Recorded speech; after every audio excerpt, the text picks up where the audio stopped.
आज रसगोला दिवस अभिमानिनी पत्नी मानभंजन करेंगे कालिया ठाकुर। प्रतिवर्ष चतुर्धा मूर्ति नीलाद्री विजय अवसर में रसगोला भोग लगुथिबारु एही दिन को रसगोला दिवस भाव में पालन करा जाउछि। नीलाद्री विजय पई कटक बालुबजार ठारे प्रस्तुत रसगोला पिपिली अंचलर जड़े श्रद्धालु एही रसगोला प्रस्तुत करिसेंति। महाप्रभुଙ୍କ निकटरे भोग हेबा परे हजार हजार श्रद्धालु को रसगोला बंटा जिबार व्यवस्था रही। किबळी रही प्रस्तुति अधिक आलोचना करिसेंति आम कटक रिपोर्टर जय महांती। बड़ यात्रा घोष यात्रा रथ यात्रा यही समय सारा विश्व श्रद्धालु माने आसी महाप्रभुंकर दर्शन करने को इच्छा प्रकाश करिथांती। एही यात्रा सहित विभिन्न अंचलर संपर्क बहुत पुराना, विभिन्न क्षेत्र में काम करुवा लोक मानकर संपर्क बहुत पुराना एवं सेमती गोटे संपर्क कटक सहरर बालू बजार रे एबे आमे अछु जोठी कि एबे मिठा तैयारी चली। कहीं ए मिठा प्रस्तुत होउछि एवं एही मिठा पूरी कौन पाई जीव ए सबू कथा आम आलोचना करवा। आपण देखुंत एटी वर्तमान बहुत सारा मिठा प्रस्तुत होउछि, बहुत बड़ आकार रसगोला प्रस्तुत होउछि। 6 ରୁ 7 जन कारीगर लगी काम 4-5टी चुली जलुंट अनवरत एवं एटी मिठा प्रस्तुति होउछि। 20 वर्ष पूर्वे सेमती नीलादेवी जे देखा पुरी जाइली मो सांगे जन बंधु थे साधुचरण साहू दुज आम पुरी जाइलु। पहड़ी देखला बेलू देखिलु से केते जन जी गोटे गोटे हांडी रे जी रसगोला भोग लगे था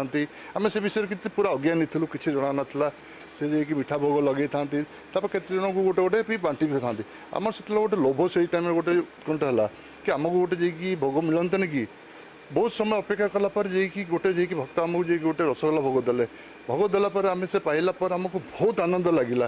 से भोग पाइला पर आम एत आनंदित हेलु मोर आसे मो साधु भाई जी अच्छा मो सांग जी अच्छा मोर से विषय कथबार्ता हेलु कि जदि आम गोटे रसगोला पाई आम एत आनंदित होचे जदि आम ये जब बांटा से बहुत भक्त ता भर जब पाती तो बहुत किसी आनंदित हवा।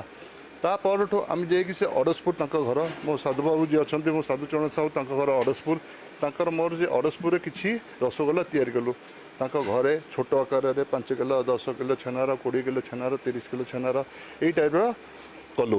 अच्छा अग्रवाल बाबू केते श्रद्धालुओं आपण कटक रु रसगोला नहीं जाउचंती आसंता काली पाई केते श्रद्धालु से तो मुझे कहीपरि आमर क्विंटाल छेनार रसगोला तैयारी होउची केते भक्त पाइबे सेटा तो भगवान जानथिबे आमे किछि जाननु से बांटो बांटो जहा हैला केते बेलु ए काम चलीची आउ को प्रकार रो मिठा सब होउची।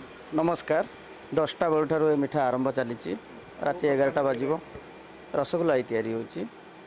कौन कौन सब पड़ुची किछि स्वतंत्र किछि विशेष ए रसगोला रे अछि ना सेमती किछि नाही रसगोला ही होची छेना चीनी तैयारी होची।